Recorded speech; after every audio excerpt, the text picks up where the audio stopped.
नमस्कार, मैं रवीश कुमार। आज हम बात कर रहे हैं एक ऐसे शख्स की जो संविधान की सबसे ऊंची कुर्सियों में से एक पर बैठे हैं, उपराष्ट्रपति जगदीप धनखड़। धनखड़ साहब इन दिनों मुश्किल में हैं, वो मुश्किल जो उन्होंने खुद अपने ही शब्दों और सत्ता के साये में खड़े होकर पैदा की है। पहले उन्होंने सुप्रीम कोर्ट पर सवाल उठाए, फिर चीफ जस्टिस को ललकारा, पहले जस्टिस खन्ना, अब जस्टिस गवाई।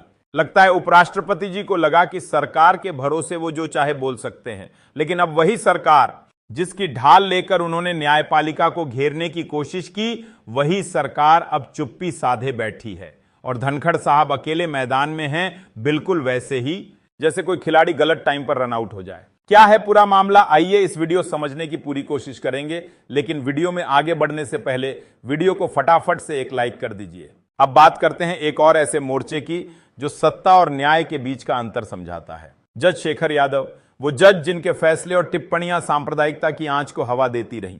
उनके समर्थन में उत्तर प्रदेश के मुख्यमंत्री तो पहले ही मंच में खड़े हो चुके हैं, लेकिन अब मामला और आगे बढ़ गया है। हमारे पास एक दस्तावेज है जिसमें साफ लिखा है, भारत अब बहुसंख्यकों की इच्छा के अनुसार चलेगा और जज शेखर यादव के खिलाफ जांच नहीं होगी, क्योंकि राज्यसभा से एक चिट्ठी सुप्रीम कोर्ट को भेजी गई है। सवाल यह है कि क्या अब न्यायपालिका राज्यसभा की चिट्ठियों से संचालित होगी?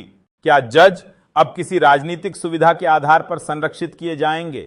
ध्यान दीजिए नागरिकों, यह बहस केवल एक व्यक्ति की कुर्सी की नहीं है, यह लड़ाई है संविधान की आत्मा और सत्ता की मंशा के बीच। और इस बार उपराष्ट्रपति खुद इस मंशा के जाल में उलझते नजर आ रहे हैं।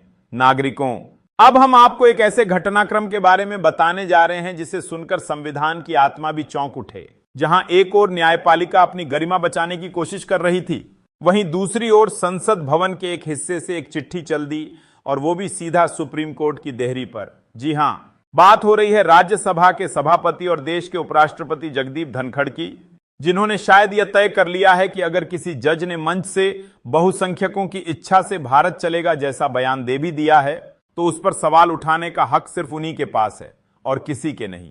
अब आप जरा गौर कीजिए, विवादित बयान देने वाले एक जज जिनका नाम है शेखर कुमार यादव, जिनके भाषण में संविधान नहीं बल्कि विहिप वीएचपी गूंज रहा था, उनके खिलाफ सुप्रीम कोर्ट जांच शुरू करने वाला था। लेकिन तभी राज्यसभा सचिवालय से एक चिट्ठी पहुंचती है, एक ऐसा पत्र जो न जांच की अनुमति देता है न सवाल पूछने की, बस एक आदेश देता है। इस पर कोई कार्यवाही नहीं होगी, यह मामला राज्यसभा का है। आप सोचिए, यह कौन सा लोकतंत्र है जिसमें एक संवैधानिक पद पर बैठे व्यक्ति की चिट्ठी न्यायपालिका के स्वतंत्र कामकाज को रोक सकती है? और यह सब पहली बार नहीं हो रहा। जब विपक्ष के 55 सांसदों ने जज शेखर यादव के खिलाफ महाभियोग प्रस्ताव लाने के लिए दस्तखत किए, तो उस वक्त भी सभापति महोदय ने उस नोटिस को रिजेक्ट कर दिया और फिर उपदेश दिया, जैसे क्लास में मास्टर जी बच्चों को कहते हैं कि इसमें किसी को दखल देने की जरूरत नहीं है, यह मेरा अधिकार क्षेत्र है। यानी पहले विपक्ष को चुप कराया और अब अदालत को। सवाल यह है कि क्या अब उपराष्ट्रपति जी की कुर्सी संविधान से ऊपर हो गई है? क्या संसद अब न्यायपालिका को चिट्ठी भेजकर यह बताएगी कि किस पर जांच होगी और किस पर नहीं? और फिर वही पुराना बहाना, संसद सर्वोपरि है। सवाल यह है कि संसद सर्वोपरि है या संविधान? जस्टिस शेखर यादव का विहिप मंच पर दिया गया भाषण कोई सामान्य टिप्पणी नहीं थी, यह एक संदेश था कि अब जज भी मंच से नारे देंगे और जब उन पर सवाल उठेंगे तो राज्यसभा एक कवच बन जाएगी। सुनिए नागरिकों, यह सिर्फ एक व्यक्ति का बचाव नहीं है, यह उस व्यवस्था की आड़ है जिसमें सवाल पूछने वालों को चुप कराया जाता है और सत्ता से निकटता रखने वालों को ढाल दी जाती है। बहुत गहरी, जटिल और लोकतंत्र की आत्मा को झकझोर देने वाली बात है। आइए उसी स्वर और शैली में इस हिस्से को पेश करते हैं, ठहराव के साथ, व्यंग्य के साथ और संवैधानिक सवालों के साथ। नागरिकों, जब जज कठमुल्ला कहने लगे और उपराष्ट्रपति उन्हें बचाने लगे, तब समझिए कि संविधान के पन्नों को फिर से पढ़ने की जरूरत है और पढ़ाने की भी। जज शेखर कुमार यादव जो खुले मंच से एक खास समुदाय के खिलाफ बयान देते हैं, धर्मनिरपेक्षता और न्यायिक निष्पक्षता को सिर्फ अपने भाषण की सुविधा के लिए बायपास कर देते हैं, उनके खिलाफ जब सुप्रीम कोर्ट ने जांच शुरू करने की तैयारी की, तब अचानक राज्यसभा सचिवालय की ओर से एक चिट्ठी आ जाती है और जैसे ही यह चिट्ठी आती है, जांच रोक दी जाती है। अब इस कहानी में नया मोड़ आता है। पहले केवल सरकार इन जज साहब के पीछे खड़ी दिखती थी, सीएम योगी मंच से समर्थन कर चुके थे, लेकिन अब राज्यसभा के सभापति उपराष्ट्रपति जगदीप धनखड़ खुद मैदान में उतर आए हैं।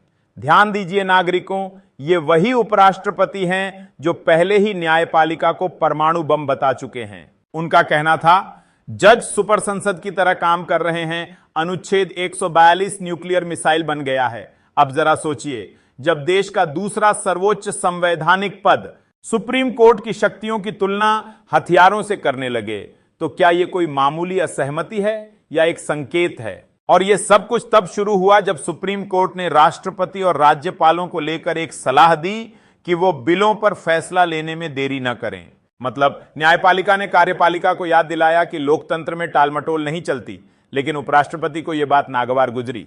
उन्होंने कहा अदालतें राष्ट्रपति को आदेश नहीं दे सकती। दोस्तों, आज के लिए बस इतना ही। आप कमेंट में अपनी राय जरूर दीजिएगा। जय हिंद, जय भारत।